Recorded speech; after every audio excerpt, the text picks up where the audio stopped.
Hello, we are Geeks Assembled, and we've gathered here once again, and this time we're talking about Doctor Who, and we are talking about the Celestial Toymaker, and we're going to dive straight in, and this time we're going to go with Ethan's opening thoughts on this episode, this serial. Me? Yes, No. straight into the deep end. Thanks, guys. This was I don't know where to start with this. This is actually the first time in a long time I've watched a classic Doctor Who serial with William Hartnell, and He's such a sexist that you don't want to watch it. What's that? He's such a sexist that you don't want to watch it. I'm only joking. What are you talking about? It's a joke. No. I vaguely remember the last. I'll just like to point out, Alid meant William Hartnell, not Ethan, by the way. Yeah, not Ethan. Sorry. Oh yeah, that's right. Yeah, because they made him like so sexist in the Christmas one. But no, the proper William Hartnell. I love him. He's great, and this was a really good episode. And I vaguely remember the fourth part because that's the surviving episode from the BBC archives. I vaguely remembered it when I was a kid, but I've watched it recently for the first three episodes audio, and then the fourth one was the full thing. I thought it was great. I thought it was a really, really good episode, really good story. And for me, because the first three episodes are lost, all I listened to was the audio. What I loved about it was it reminded me of those old radio shows, like the old Flash Gordon, Batman, Sherlock Holmes, because with all the sound and stuff and the eerie music, I really loved it. And again, William Hartnell, top form, fantastic Doctor. He's so good. And the villain in this, the Toymaker, played by Michael Gough, he was great. What an intimidating villain. And it's funny because I always remember Michael Gough as Alfred from the 1989 Batman film. But wow, he was great. He was such a menacing villain. Even just the voice of him, the voice and the way he was talking, quite a scary, intimidating villain. But we've seen villains like this so many times where they just go like, I'm bored, I want to play a game and stuff. But he's like the classic version to me, where a villain's like, I'm bored, I want to play a game with you or you die. But yeah, it's a very good episode. It was such a joy to watch a proper classic Doctor Who episode. Trying to think, all the games that they play in it was so good. Like, you hardly see the Doctor in this one at all. The Doctor's hardly in it, actually, because he vanishes. And then it's left to his two companions to play these games with this twisted villain. And his minions in each episode are played by the same actors. So in the first one, you've got the three clowns. And then the second one was the King of Hearts, the King, the Queen, and the Joker, who played the cards. And it's the same actors and actresses. And then the third one, it's a sergeant, and I think Mrs. Wig or something, the cook, and then the kitchen boy. But it was a very good episode. If you want a proper William Hartnell episode, this one I put on the top. And can I just say as well, we might not have episodes 1 to 3 visually, but aren't we so lucky that somebody recorded them? Recorded the sound. To think this episode, you might have never heard it. I mean, the last episode still exists. But you can hear it, and it's that's it. Yeah, that's why I said it was so nice to hear it, because I vaguely remember the fourth one, but I was like, well, where's the rest of it? But to hear it so many years later, it makes you wish you could see the full visual. Oh, I wish so much. Yeah, to see the full visual masterpiece. And I don't think any more episodes will be found, but I would like them to animate this one next. I would like them to animate that. Could be good. Yeah, that could be good, because William Hartnell animated.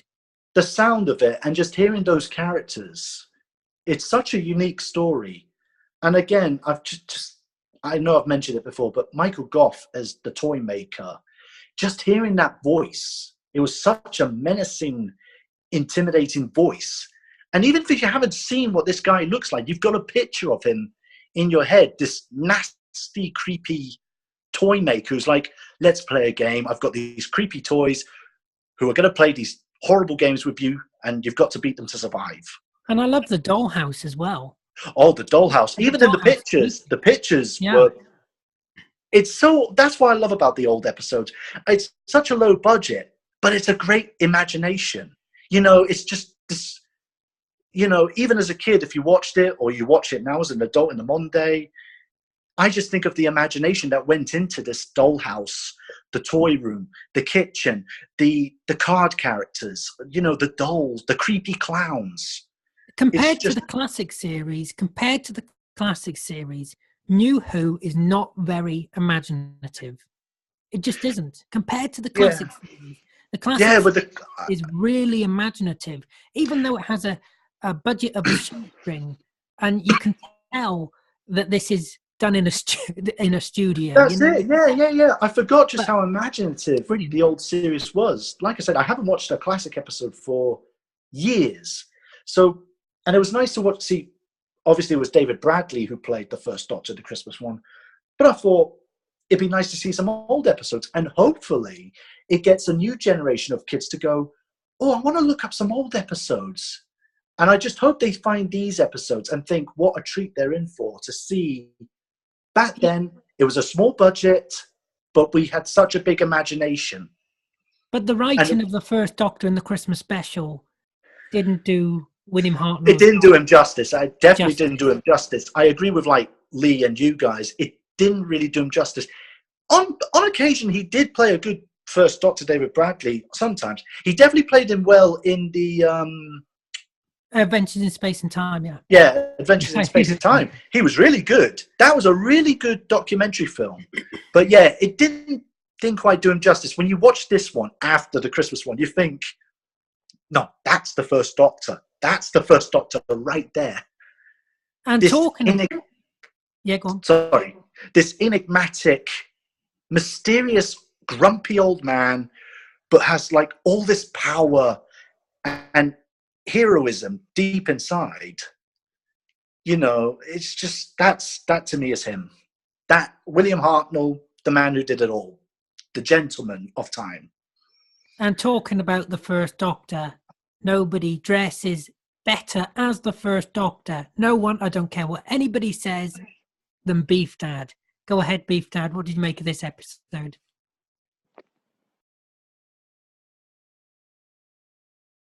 You muted. Yeah.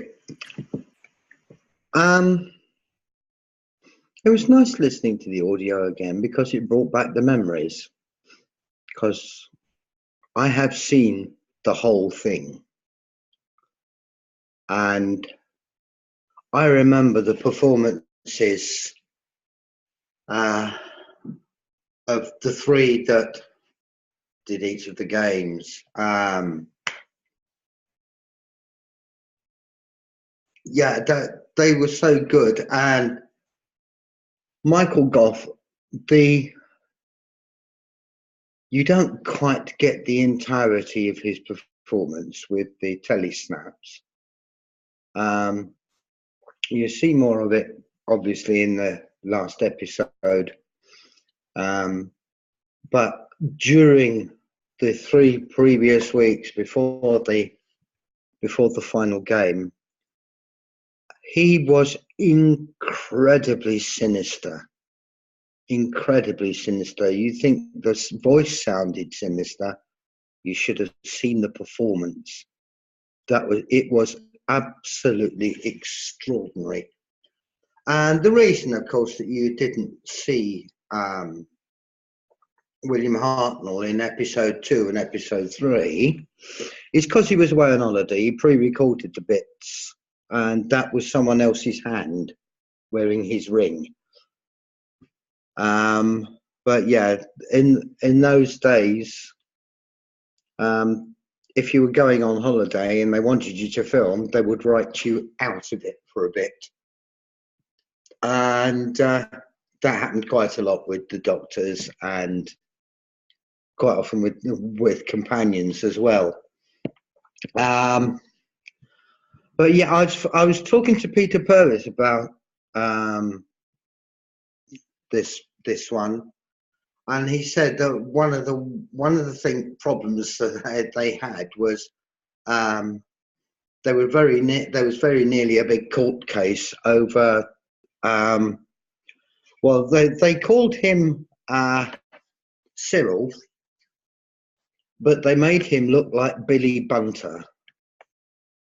And the whole thing about Billy Bunter was he was quite recently, at that time, they'd done television series, and there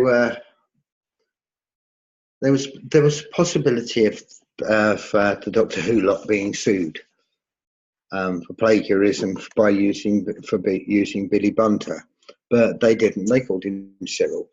The performance was pure Billy Bunter. But yeah, and of course, and Peter Purvis said, playing the games, particularly the final one with Cyril, they had quite a lot of fun with that. And the game that the Doctor was playing, what's it called? Trilogic game. The Trilogic game was actually based on a game called the Tower of Hanoi, and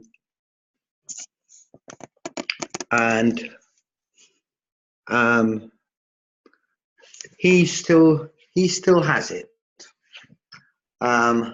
He still has the Trilogic game.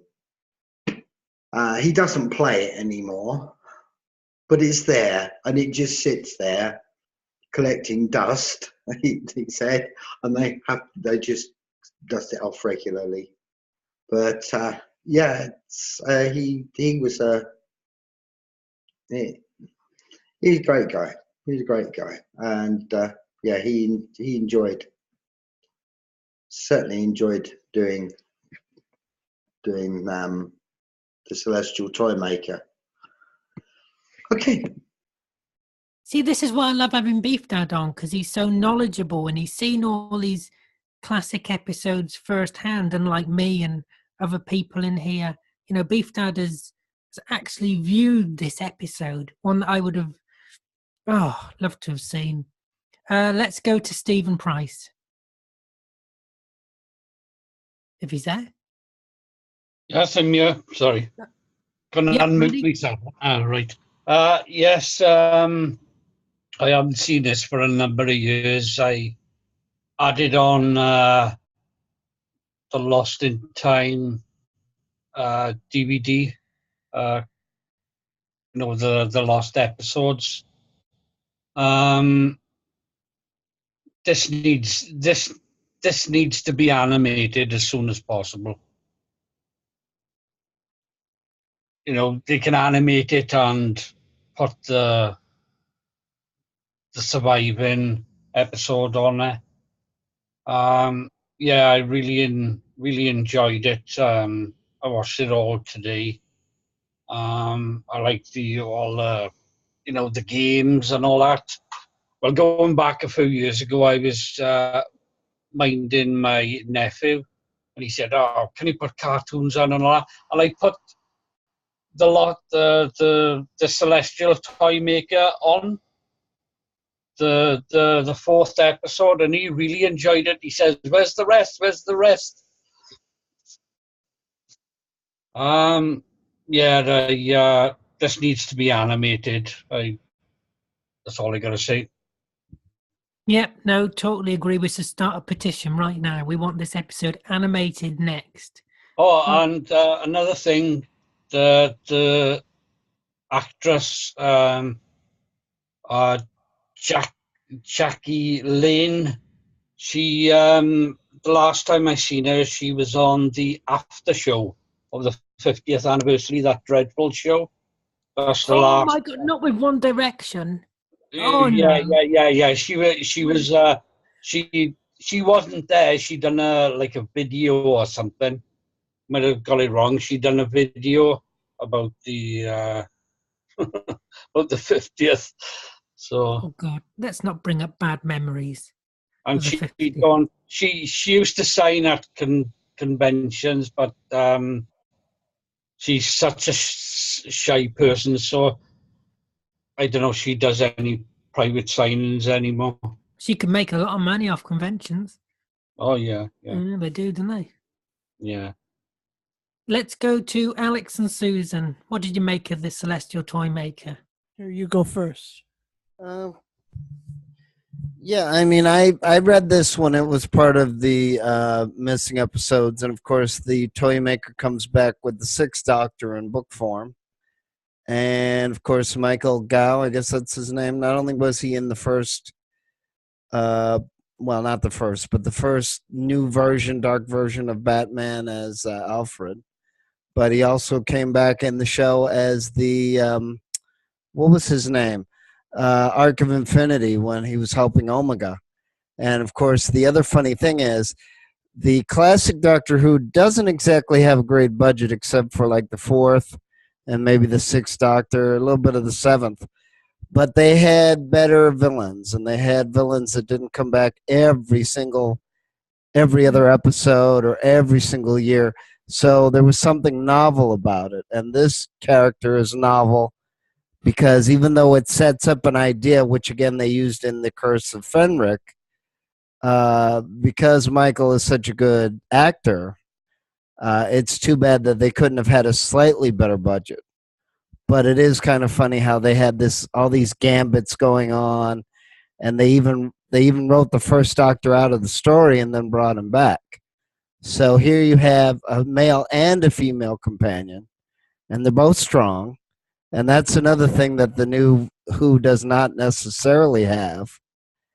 So in terms of the story and in terms of the gambits and in terms of having villains that you don't see every other episode or every other year, Classic Who does actually better if you can forgive the bad budget or the budget that doesn't look great. But the idea is there. I mean, we've all played backgammon and chess and tic-tac-toe, and there becomes a point where it's basically a stalemate. I mean, you're basically wasting time, or you're being vain if you play these games if you're really good at it. Can I just say something? Yeah, go ahead. About the budget, you're saying about the budget and how it doesn't look good, and I agree with that. But at the time when we were watching in 2005 the first series of the Return Doctor Who, we thought, oh, that looks amazing. Right. And if you go back and watch it now, you think actually that looks really cheap. You know, it's in the future we think these episodes now we're watching a series 10 look absolutely phenomenal. Yeah. But I bet you in the future we'll think, oh God, how did we ever look at those graphics? Okay, That's but the thing with it, it moves on, doesn't it? Yeah. Well, no, I mean that's the other issue with science fiction is that unfortunately what makes it special is the acting and the writing, because the special effects that changes. Totally. And acting also never does. I agree with you. Acting and writing never ages. right. So, but as I said, the villain is better. So in the new Doctor Who, even though you have more individual companion development and you have more soap opera type of turns and you have more special effects, you don't have the character development, you don't have the plot twists, you don't have really good villains as much as you did in Classic Who. I mean, you had the meddling monk. That was another story that Hartnell was good at. You had the Dalek master plan, even though the Daleks have come back too much.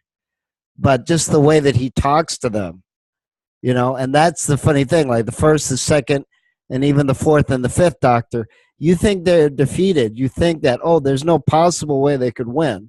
And that was part of the fun of watching Doctor Who and the classic Doctor Who, is that they always pulled something out of the hat. There was always a gambit, a ruse, a ploy that the Doctor knew that everybody else didn't know. And then to have villains like this and Omega and Syl to up the game, which is basically what this is. This is a game within a game.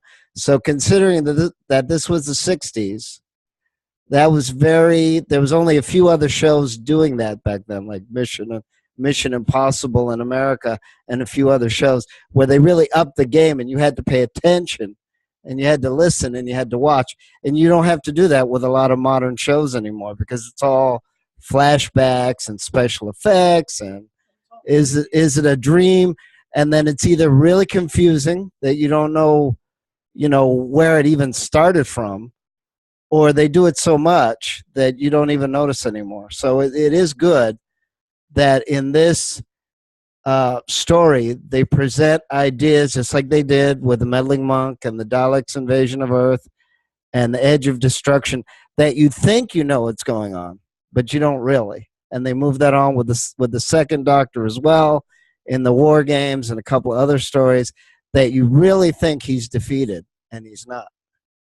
And that's what made Classic Who so good, is that they had great villains, they had twists and turns that made you tune in every week, as well as the cliffhanger, and they didn't disappoint you with 10,000 cliffhangers that was the exact same thing as you have in New Who. So even though the special effects aren't good, science fiction is supposed to be about a good story, a good gambit, and good characters also. It's not just special effects. Well, that's what I look for. Yeah.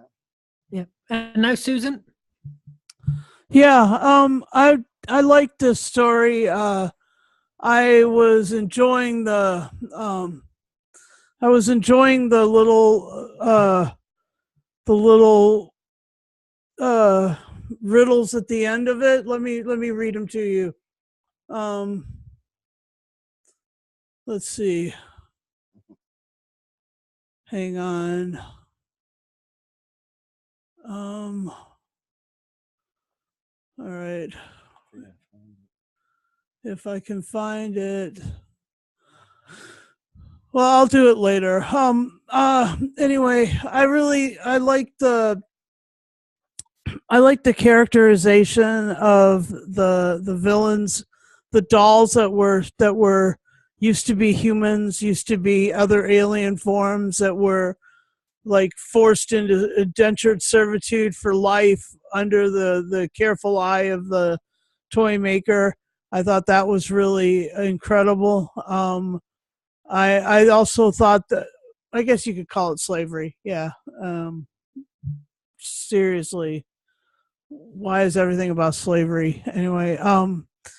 And then I liked the interplay between Dodo and Steven, and I really love Peter Purvis. He's great. This is one of my favorite people in Doctor Who because, well, he's the furthest back companion that I've ever met, and I'm pretty excited to. You must have a really long back. You're funny. Oh, you're so funny. Anyway, it was great. Yeah, loved it, and yeah, I'll for the other bits, I'll bring up those poems. Yep, you leave the other bits alone. Sort them out afterwards. I meant the riddles between each episode. Hang on, I'll go. You guys go ahead, and I'll find them. Yeah, we'll go to Lee now, and then we'll come back to it at some point. Go ahead, Lee. What do you think? What do you make of Toymaker? I agree with what has been said. Classic Who. It comes down to the writing and the acting. This was written by Brian Hales, who we know created the Ice Warriors. Great creation. This was before that, of course. Brilliant concept. A strange being who has met the Doctor before and has played the games with him before, which we never saw on TV. Now, that would be brilliant if Big Finish could do something with that. I'm amazed they haven't. Well, I'm just saying, I'm amazed they haven't. We'll make a list to them, tell them which stories to do, and that'll be on the top one. It might be in book form. Is it? I don't know. I can't remember, to be honest. There's that many books. There's that many audios.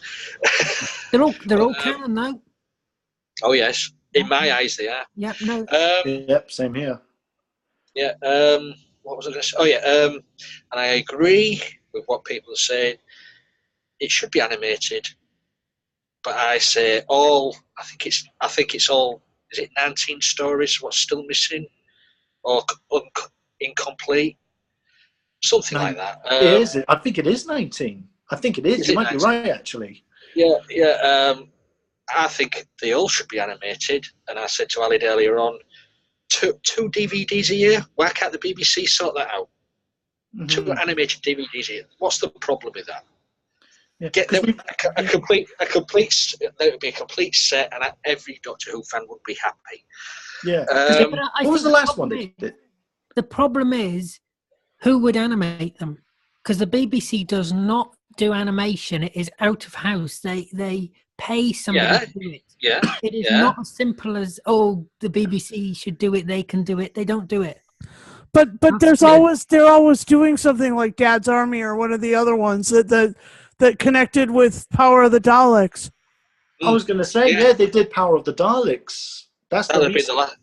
Yeah, that'd be the last one they did. But they can do it. They just can't be bothered. I don't know. They're just lazy as hell. They go. Yeah. But going back to this, brilliant concept story-wise. As you say, Hartnell was only in 2 episodes, bookends of the story. Michael Goth as the Celestial Toymaker. Wow.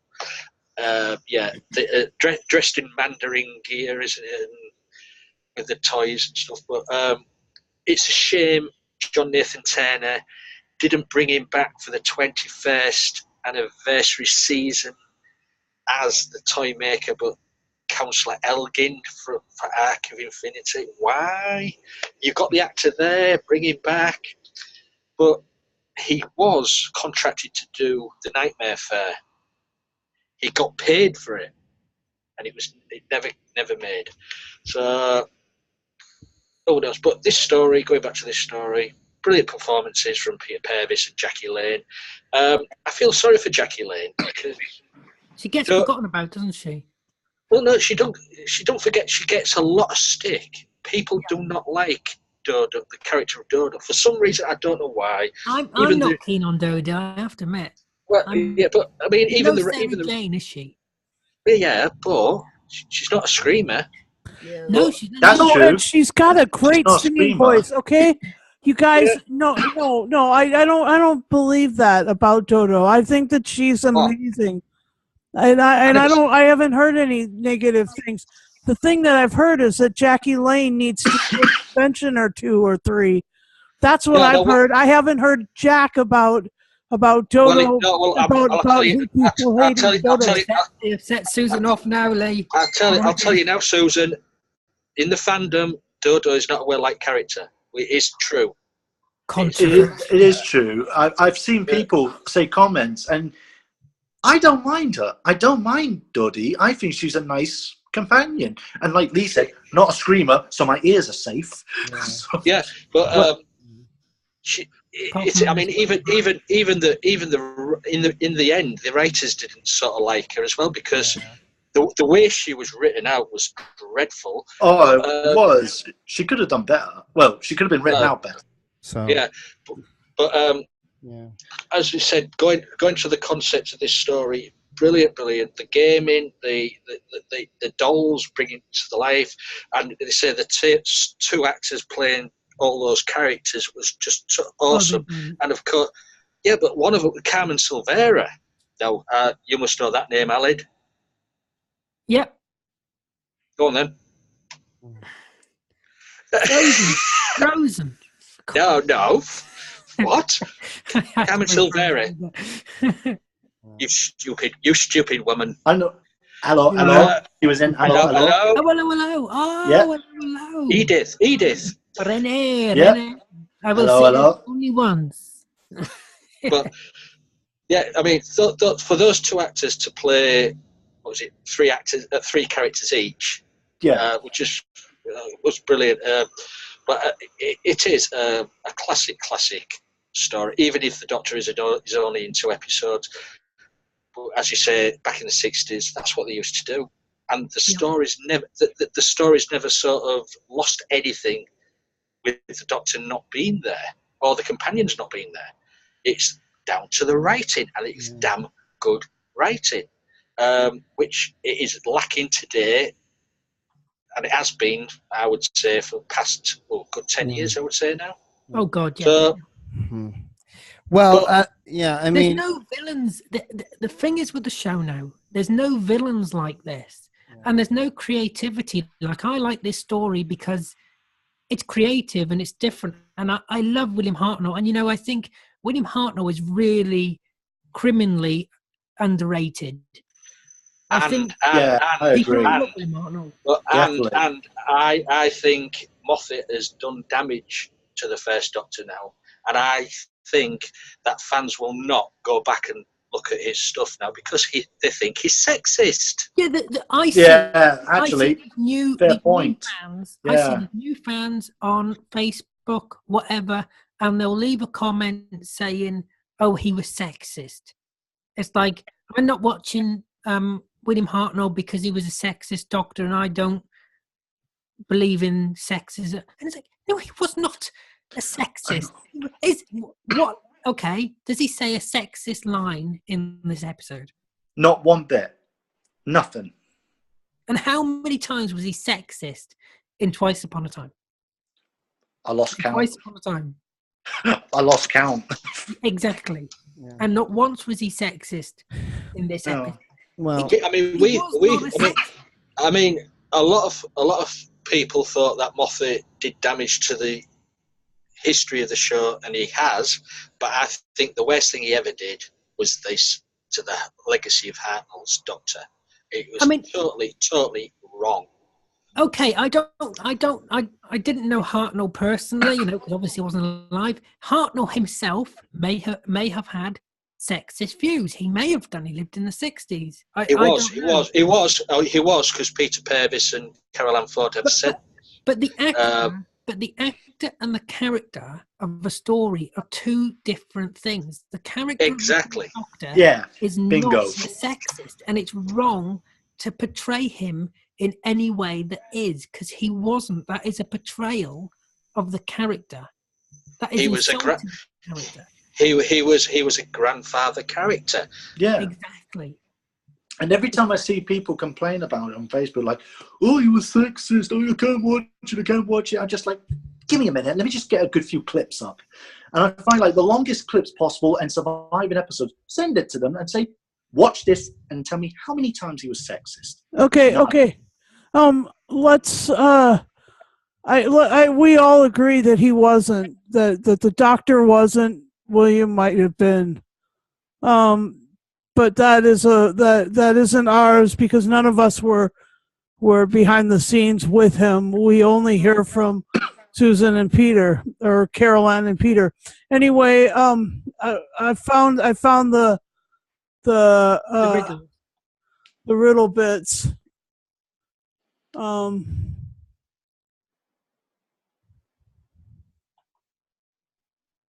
There's one. Hunt the key. Here, why don't you read it, Beef Dad?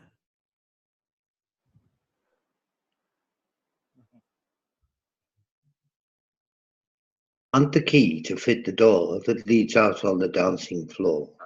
Then escape the rhythmic beat, or you'll forever tap your feet. Your voice fits perfectly with that riddle. That sounded epic. Yeah, but have you seen him dressed up as the First Doctor? No, I haven't. Oh my God, Beef Dad, you have to send a picture to him. Here's another one.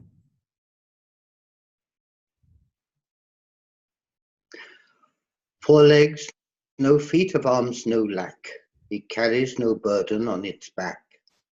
6 deadly sisters, 7 for choice. Call the servants without voice.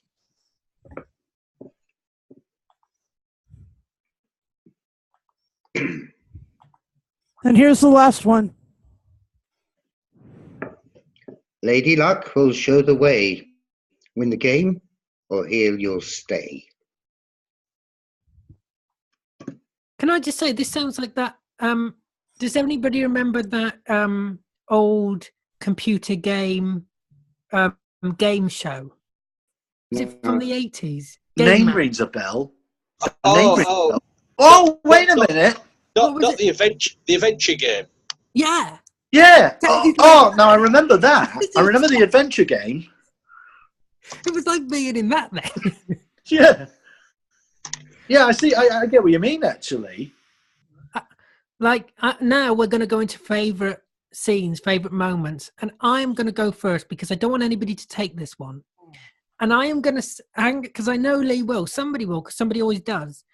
I'm going to say the ending. And I know that sounds bad, but because when he has the sweets and he chews on them and he gets toothache, because then that leads into the gunfighters. It leads right. I just knew, the gunfighters is next. He's off to the gunfighters to go to the dentist. It just made me laugh. It just made me laugh. But let's go to Susan and Alex. Favorite scenes. I guess my favorite scene is the riddle at the end, because you kind of try and sort it out what they're up to, and I enjoy the game, the Trilogic game. I enjoy that a lot, and it's good to know that it's in Peter's hands. Here you go, Alex. Okay. Well, sort of backtracking a little bit. I guess the other reason too, which is sort of interesting, that Dodo was originally Dorothea, and she was supposed to be a teenager from the 60s. Unfortunately, as they said, she wasn't popular with the writers, so she was written out. And then I remember everybody can watch The War Machines, where she was kind of written out. And then they brought in 2 other characters that were more with the 60s and what they wanted to do with the second Doctor, because it was getting toward the end. And, she is different. She's a different type of character. I think she's more of an older teenager, or similar to Ace, in the sense that she didn't scream at every little thing. She didn't constantly ask for help. She didn't constantly, act terrified and things like that.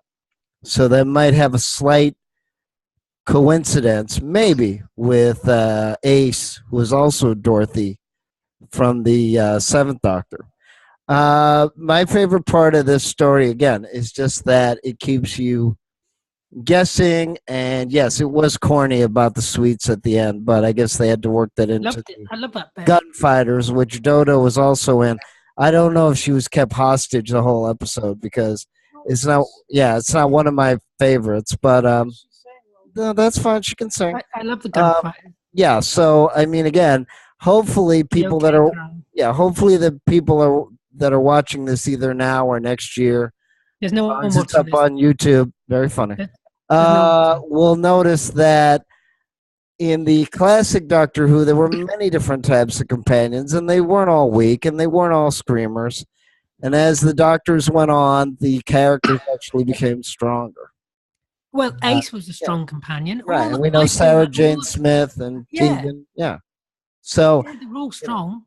So hopefully, just because Moffat does his tidy little Christmas specials, which thankfully we will have a break from, if people really are curious about science fiction or Doctor Who, that's why the show is so popular, because there's different traits of the Doctor that come out depending on which actor. Now that it's a woman, we'll see how different that is and how similar it is to all the other male actors. And it gives more variety to the character. So if you don't like one era, like the Fifth Doctor you can watch the Sixth Doctor. If you don't like the Sixth Doctor, you can watch any other version. Yeah, because from the third to mostly the rest of them, the episodes are pretty complete, roughly. It was the first and Can I just second say, Doctor that lost most of their stories. Go ahead. I love Alex because even if I ask a question like favorite moments, Okay, he will well, give the entire history of the show. okay, but I'm also right. But I'm trying to. I'm I know sorry that. I'm sorry that I did it out of order. But I'm trying to illustrate that just It's because. a time travel. It's timey yeah, wimey. yeah.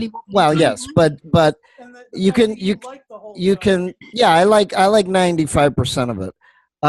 So if you don't like something, it will change. If you don't like the Doctor, it'll change. If you don't like the companions, it'll change. Just because Moffat and the BBC don't like the Doctor in the 60s or the 70s, which they should, because otherwise they wouldn't have a show to talk about, and even the 80s, I would encourage people to either listen to Big Finish or read the novelizations or just try to get a two-parter. If you don't want to watch 4 parts or 12 parts like the first and second and third used to do, they got cut down to 4. So you don't have to watch 12 episodes if you don't want to. And, just get a more, make your own opinion. Maybe you guys want to, it's too bad we don't have a big fan base to say, review what we're reviewing and see how many people agree with it. And Susan Bean, I can't remember. Alex went on so long. So let's go to Stephen Price before we go into next week. What? Well, what can I say about this episode? It's one of my favourite William Hartnell ones. Why did the BBC have to, nearly swore then, destroy Yeah, it? we want to be advertiser friendly. Yeah. Why did they have to? Who's the idiot that burnt or destroyed this episode? We destroyed That's it. all I can say. 10 out of 10 is brilliant. No, we're not there. Oh, No. sorry. I done it again. Done it again. What are favourite moments? Favourite moments? Well, you couldn't see the favourite moments, really. The episode 4. I totally agree. Billy Bunter comes along. Because you can see it. Yeah, Let's go to Ethan for favourite moments. Oh, I think 4 stick out in mind for me. Number 1 would be, again, I've said this so many times, Michael Gough is the Celestial Toymaker. Amazing. I miss villains like this. I miss proper villains like this who were just so intimidating. You didn't know what they were going to do. They were original. They were threatening. But there was almost like a gentleman-like to him. It's like the very first master, Roger Delgado. The older I got, the more I like him because he was such an original, cool supervillain to me. He was suave, he was sophisticated, intelligent, cool, but you never knew what he was going to do. I miss villains like this. So the Celestial Toymaker, loved. All the scenes, I loved the moments with the Celestial Toymaker and William Hartnell talking to each other. I miss hero and villain moments like this. Kind of like Sherlock Holmes and Moriarty, having a good talk and playing off each other. I miss that kind of stuff. That was really good. The companions, brilliant. All their moments were so strong. And it's a shame we don't kind of see this in the new series. These companions who are working hard, strong, and just all around amazing. I miss companions like this. And I think the 4th episode, because I watched, well, obviously listened to the audio, but when you see Michael Gough moving around, the way he walks, the way he smiles, that horrible, evil grin, that big grin he does, and when you see them talking and stuff, I would have loved to have seen the full Michael Gough appearance. in the first 3 episodes. All their performances were just so spot on. I miss stories like this. Just bring those kind of stories back. It's not hard. Well, it looks to be. I know, Yeah, sadly. they made it look hard, haven't they? I know, Really. sadly. But those are my favourite moments. Those are pretty much my favourite moments. Have we been to Beef Dad? I can't remember. Have we been to Beef Dad for favourite moments? No. Beef Dad?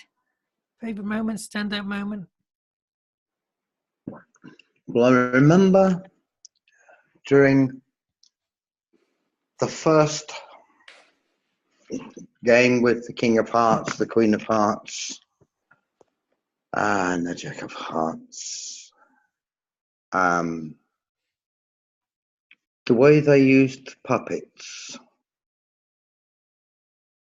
to try and set off the chairs, that was just so gripping when you were watching it sort of being broadcast live. That was just so gripping. And of course, when Dodo sat in the chair and started to freeze, that it was a big panic moment. And I thought she did that. I always thought she did that extremely well. Obviously William Hartnell and Michael Gough. Any scene that those two were in was just brilliant. Yeah. Because you had two incredible actors who seemed to bounce off of each other perfectly. It was extraordinary. But then, you got to give Cyril his due. That final game with the two companions and the electric floor was just brilliant. It was brilliantly done. And of course, he slipped on his own trap and got killed. And as you said, companions. These days, companions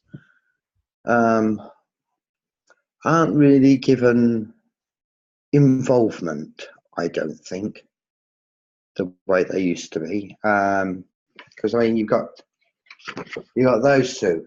Now they always got their own. They always got their own involvements and their own stories and things that they were able to do together. Absolutely superb. And this episode was no exception. Can I just say, you look great as the first Doctor. That was you pulled that off perfectly.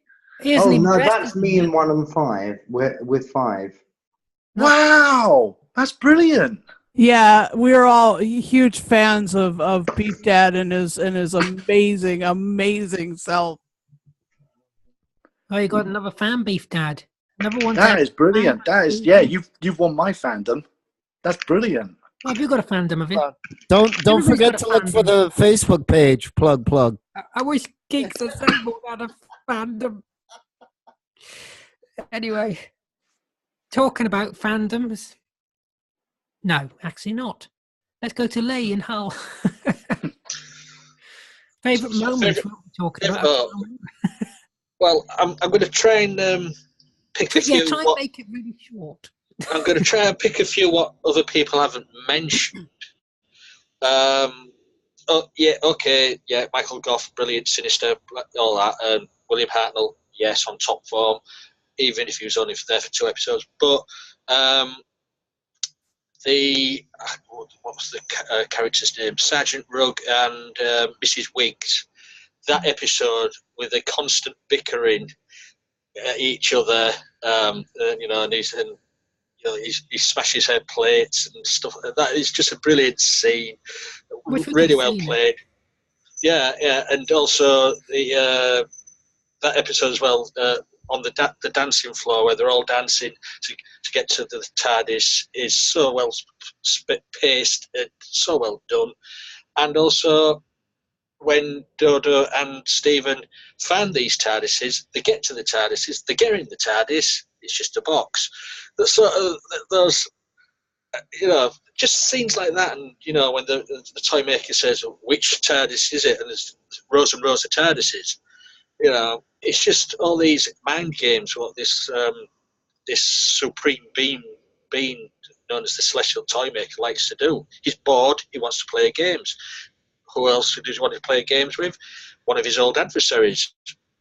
So, yeah, it's a brilliant story. Brilliant episodes. As I say, shame I can't see the thing, but also as well, the Celestial Toymaker must be in the fandom world of Big Finish as well, because they have brought him back in audio form many times now.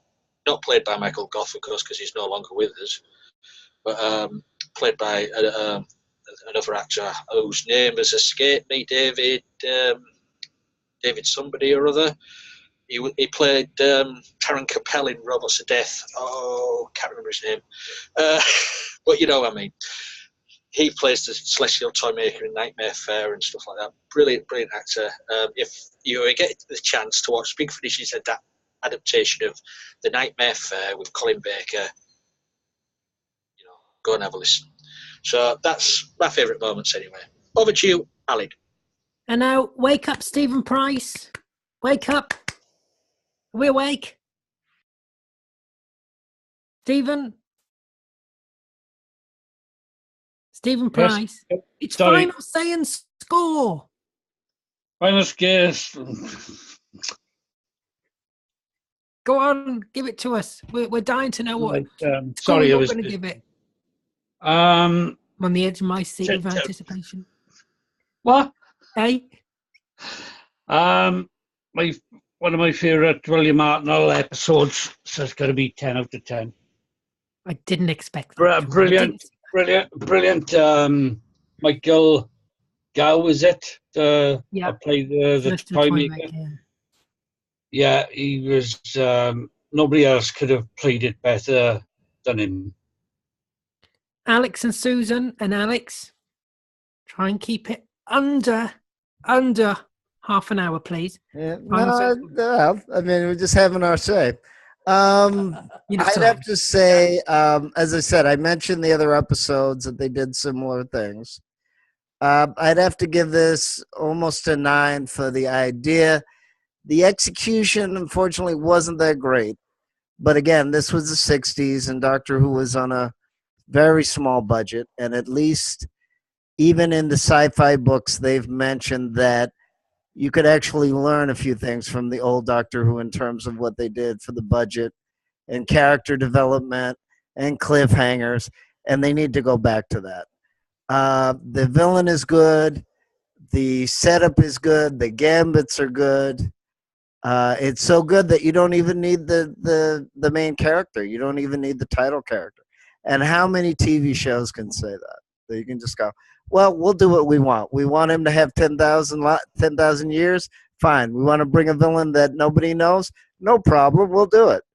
We want a male and female companion playing board games. We'll do it. And that was the nice thing about Classic Who, is that you really didn't know what you were going to get. You're kind of like, that's why you were watching, because it was an element of shock and surprise, and you don't really have that much anymore. Oh, bollocks, it's Wednesday now. I already did? Yeah. I gave it a 9 for the idea. A 9 for the idea? Yeah. I'll give you idea 9. All right. Well, I will give it a 9 too. I like listening to 92. You're going to give it 92. You can't give it 92. Oh, no, I said 9 also. Yeah, I know. It's winding you up. I like listening to him talk, and I like what he has to say. No wonder you fall asleep all the time. We're not asleep all the time. You You do things before. Anyway, yeah. So 9 and 9. Susan's giving it a 9. Let's go to Beef Dad really quickly before I dig myself even further into the hole. Quick, Lee. I'll hand the shovel to you. There, Lee. Shovel's to you. Grab the shovel, Lee. Thank you. Pass it to Ethan. Pass the shovel to Ethan. Go on, Beef Dad. Final saying score. You're muted, by the way. That's it. What you have to remember I won't remember it. No point. is the Celestial Toymaker is eternal. Yeah. He could be brought back any time. Nope. Even in this era. It could be interesting. I can get someone like Robert Shearman to write it, and you're going to get something good. I loved this. I remember over the 4-week period, and it was just gripping for us, for everybody who was watching it. So he gets a 10 from me. And let's go to Lee when he's sorted himself out. What are you looking for, Lee? It's the bloody cat. It's the bloody cat again. Yes, it is. It is a classic four-part story, brilliantly played out. I don't know if it could be done as good as this in this day and age, to be honest. I don't know. Is there any good character actors out there what could do it on TV like these two did? Really? Is there another Michael Gough out there? Don't know if there is, but if there is, put your hands up. Beef Dad seems to think there is, so maybe there is. Yes, he's married to Lisa Bowman. Oh, David Warner. Yeah, could do. Yeah, never thought of him. There we go. So you want to know my score, don't you?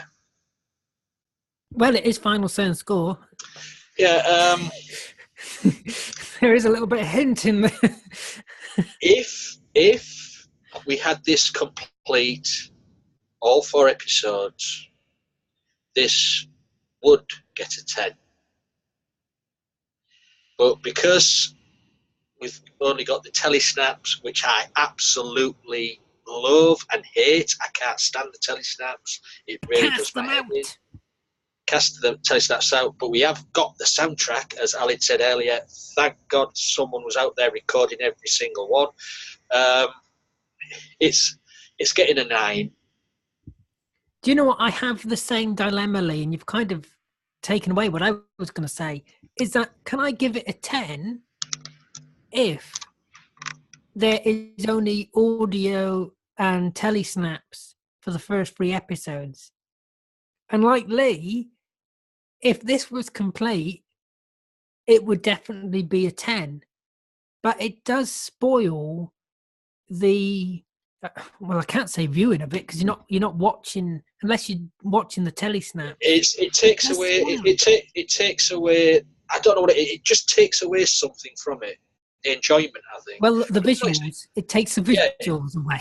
Oh yes. No, it just takes that little something special away from it. I think if you had the visuals, you would be there all the way 100%. Yeah, I totally agree, and that's where I stand with it. So I think look, if the episode was in full, if it was found tomorrow, I'd give it a 10. But as it stands, I'm going to give it a 9. Yeah, I'm going to go with Lee because I can't give it lower than that because the story, the acting, everything is brilliant. The Celestial Toymaker is amazing. But the truth of the matter is, it isn't all there. It just isn't all there. So it has to get a 9. Was you going to say something, Lee? No. Have you been to Ethan for us? Have you been to Ethan? Oh, sorry, it's Ethan. All right.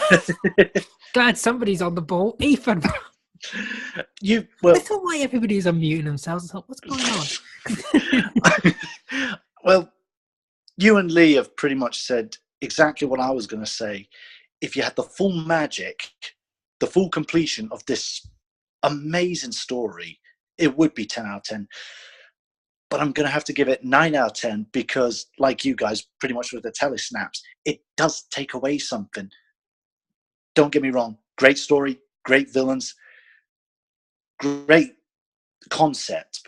And the characters are played out so perfectly. And it's got such a nostalgic magic and feel to it. It does take me back to when I watched reruns of William Hartnell and Patrick Troughton when I was a kid. Watched them all the time. But yeah, it's going to have to be 9 out of 10. Just pretty much what you guys said. But if it was full, I would give it a full-on 10 out of 10. Well, frankly, I think you're being a bit harsh on the scoring. Really? What do you mean about that?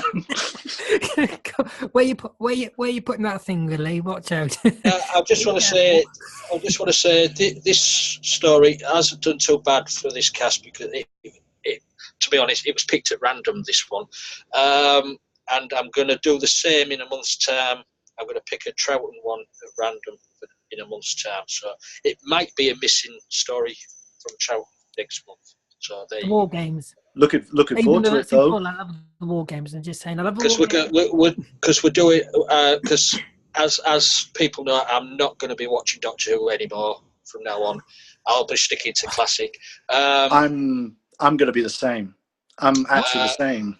We also. Wait. I want to know what. No. We all know why you're not watching it, Stephen. I want to know why Ethan's not going to watch it. I haven't heard Ethan's view. I knew this was going to get brought up, but it's a bugger because firing squad now. You're in the firing line. I know, bugger. I was all I remember a time in the 80s when they did think, oh, what if we change it to a woman? But I was one of the ones who thought the Doctor needs to be a man, and I thought it has to be a man. It's always been a man. And then when they announced there was a woman, I was kind of a bit, maybe it might work, maybe. But the more I thought about it, like just all the things that could happen, as Lee pointed out, if Susan came back, it could be a guy called Keith, and I'll be like, oh no. But I think it's just the big reason for me. The big reason I will be watching it is the fandom.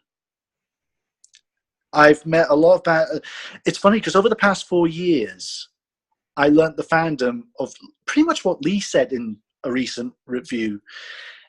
It's very You're toxic. listening a lot to Lee, and that's highly concerning me. It's just he just spoke the truth. I've been in that position where people get it enough. Please don't do that. Okay, well, no disrespect to the group here because I do like the group, but I understand partially what you're saying. However, it has been determined every single era of Doctor Who, they've changed it up a little bit. We're not on about that. We're on about the fandom. Right. Okay. Yeah. No, I agree the fandom hasn't been that nice. However, in terms of the show and in terms of science fiction, you can change the character and the Time Lords can regenerate. So they don't always have to be the same gender. As a matter of fact, they've proven that you're not. Yes, but he's on about the fandom. Yeah, no, I know. I was going to say, I'm on the fandom. It's just, I understand Doctor Who can be all about change. I am not sexist in any way. Oh, nobody said any bad words. Nobody said anything. No, I love women having a strong role. I'm sorry, there's only one sexist here, and that's Lee. Okay. No.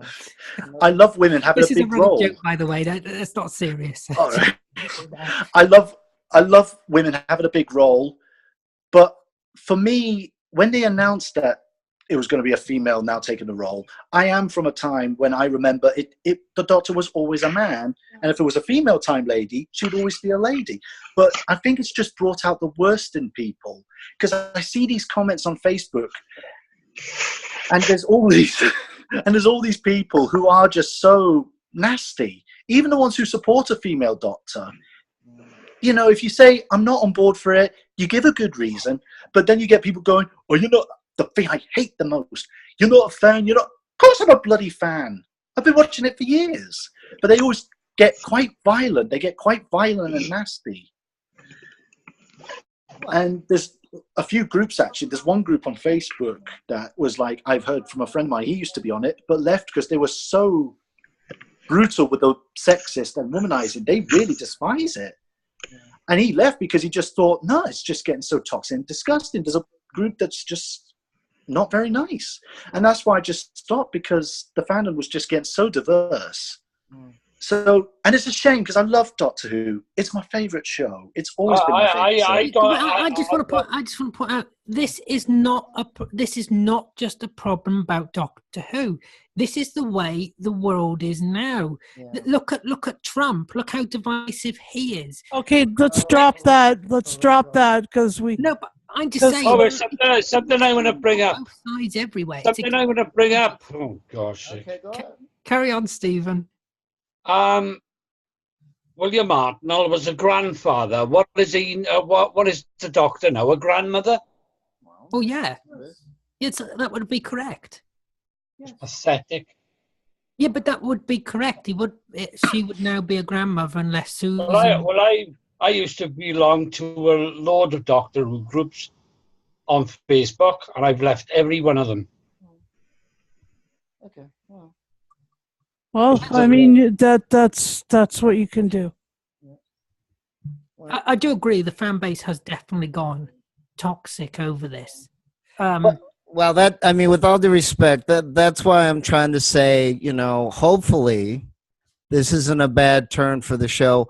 Hopefully, because remember, whatever the fandom says, most of it, especially in the beginning, didn't really make the show. I know that's changed in the 90s and the 2000s, that the fandom did start writing the books and did start being in the show. Peter Capaldi and Paul Cornell and David Tennant.